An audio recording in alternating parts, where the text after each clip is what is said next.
Can you guys hear me? Can you guys hear me? So, Reverend, you inspired me this morning when you came because it reminded me, because I'm a person of faith, and the Bible says to seek counsel. So I reached all the way over to Ghana. My friend was like, you're far enough. You shouldn't be as angry or as charged as I am, right? I gave him my word. I was like, is this too harsh?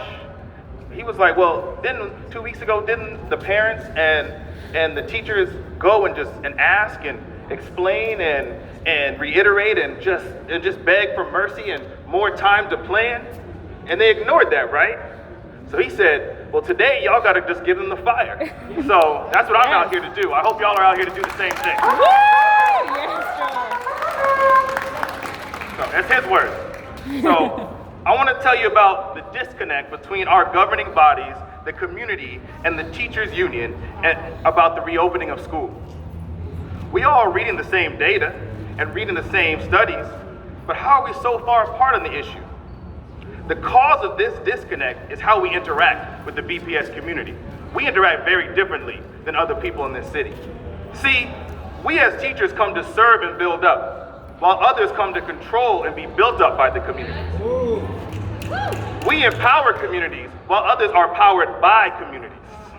They clean your homes, basically raise your children, get your coffee, and do the tasks that help you maintain your status.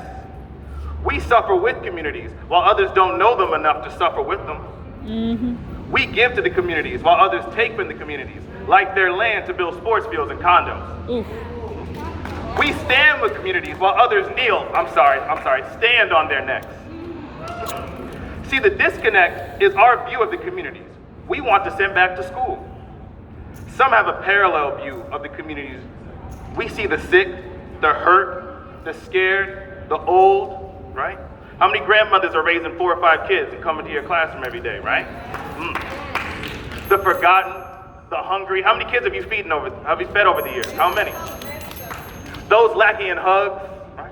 Those who are unsafe in their homes, and those who are even homeless. A lot of teachers were not well when they closed schools, because we knew that was the last time a lot of our students would get hugs. We knew it was the last time they'd feel important, or someone would read to them or tell them that they loved them. We knew that. Others have a view from the top. They see a herd or a crowd or a mass. They see numbers to be shoved into a building, right? What we need is a thoughtful reopening guidance, and plans should be informed by union educators, families, and community partners. You cannot reopen special ed classrooms if you're not sitting down with special ed teachers, right? Yes. There are children with autism who cannot wear a mask, right? We don't know what that does to their sensory. So if you're not sitting down and planning for that, what's the point of reopening? You'll spread the disease within the first day or two, right? We need to repair windows and HVAC systems, right? No student and staff should be at risk of their lives just to do what they want to do. We all want to teach, and students want to learn, right? So we shouldn't be put at risk for that. The things we are asking should be easily agreed upon, since it will save lives, minimize risk, and connect teachers back to the communities that we love and care for. In summary, the problem is one group is connected to the families and students. When there's a teen death, the teachers are the ones crying with the parents, because we know those students. We know the names. It's scary to read the newspaper after you hear 4 people got shot, because you already know you're going to know somebody, right? We're connected to the community, while others are disconnected. That's all I got. Woo!